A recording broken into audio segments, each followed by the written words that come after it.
what does reform and renewal for the country mean to you?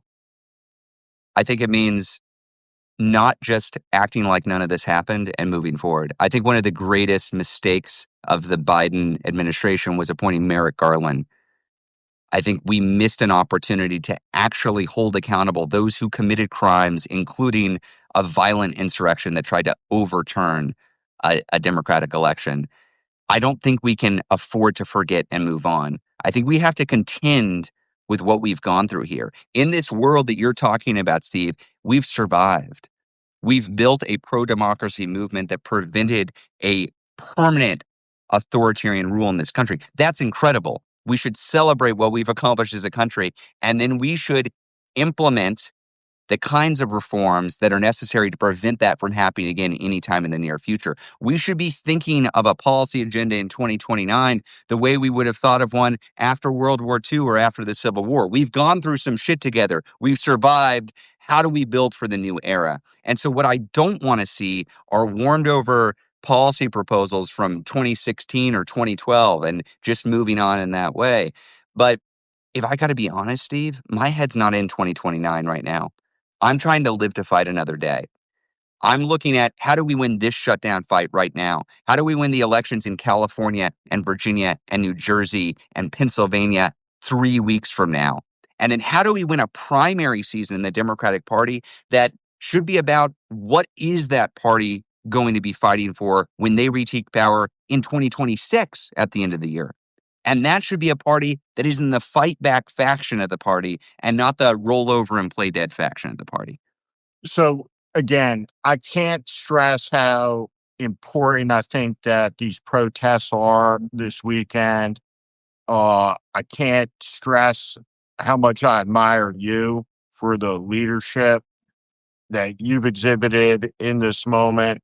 I mean it. You're a great American patriot. And I have a question for you that that I think we got to put on the table to talk about, because as you lay out everything, it is everything that you have said, I'm in complete violent agreement on.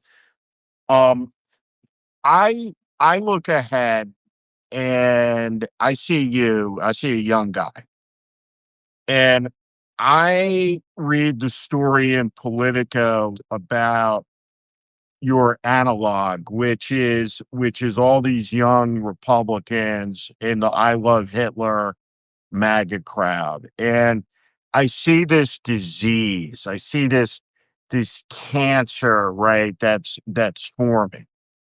JD Vance is asked to respond to all of these Republicans. They're all in the picture about, and any national leader with any moral foundation uh, should address that in a very serious way. And of course, JD Vance is not that, so he doesn't. And he points a finger at the Democratic nominee for Attorney General in Virginia, who is running in a moment when the rule of law is under siege and assault. We have banana Republican prosecutions taking place, including from Virginia.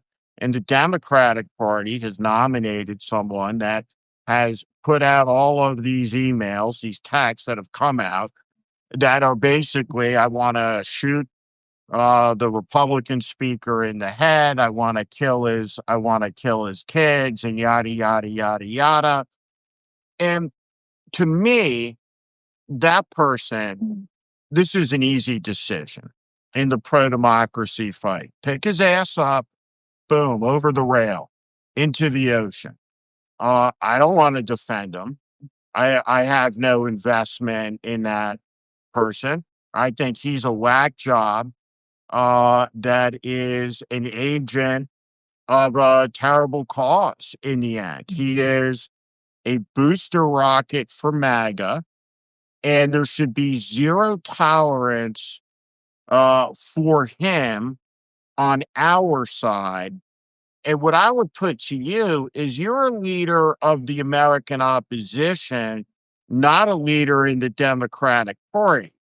And so how do you process all of this as a leader in the American opposition that obviously in a two-party system, the Democrats are our guys, so to speak, if we're opposed to this, but at the same time, it's also the institution that lost to Donald Trump. And I know for my part, as a person who's involved in one of that cluster of groups, I am completely against signing up for another Pickett's charge, led by the same people who've lost two out of the last three elections to Donald Trump. But how do you factor all of that into this as every Democratic leader is looking at these protests this weekend and saying, right, if they're Chuck Schumer, oh, this is for me.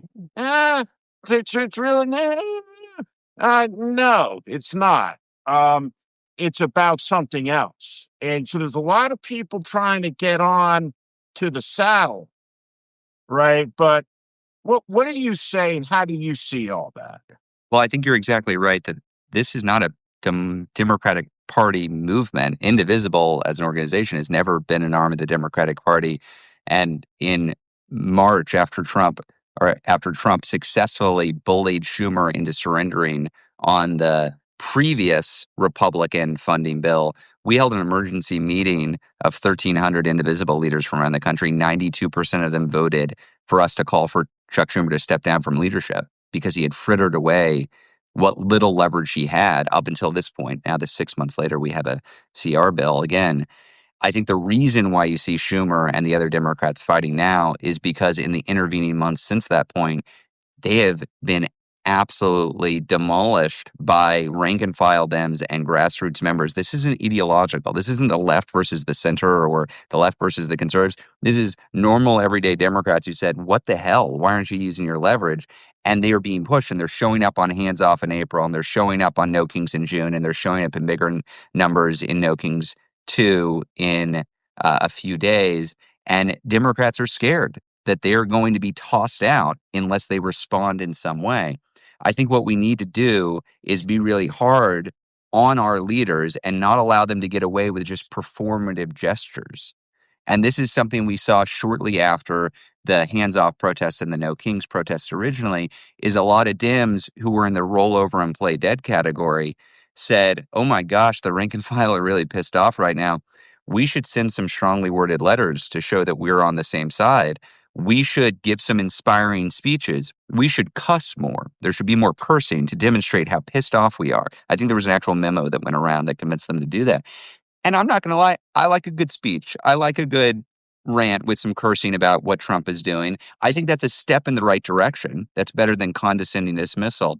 But what we're looking for is a party that fights back and a party that's serious about standing up for democratic values.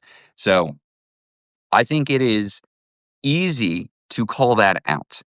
It is easy for me to sit here and say, this Democratic leader failed. That Democratic leader failed. I want the party to do X. Why aren't they doing it? Why are they disappointing me so much? But the Democratic Party is what we make of it. It is what we demand. We get the party that we demand.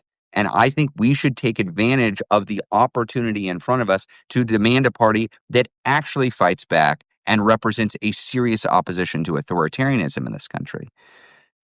The most immediate opportunity I see for that is the primary season that's coming up. We are going to have primaries for Congress, for the Senate, for state legislatures all over the country. And we can accept the same old leadership that we've had, or we can go and withhold our money and our votes and our attention from those who are part of the old failed version of this party. I think I'm happy to talk about that. We're not involved in the state race in Virginia, the lieutenant governor's race. I think it's atrocious what he did. I think it's extremely damaging, and we're also in the general election against a fascist party. So I would like to see some serious contrition. I would like to see him clean it up as much as possible, and also given limited capacity that we have, I'm putting a lot more energy into Proposition 50 in California to fight back against gerrymandering. I'm putting a lot more energy into 3 Pennsylvania Supreme Court races, which could be determinative on whether we have free and fair elections in 26 and 28. And I'm putting more energy in the New Jersey governor's race and the Virginia governor's race. I'm Steve Schmidt. This is The Warning. I invite you to join this community where I promise to be honest, blunt, and direct about what is happening in this country. America is in crisis. Follow and subscribe to this channel and on Substack. Thank you.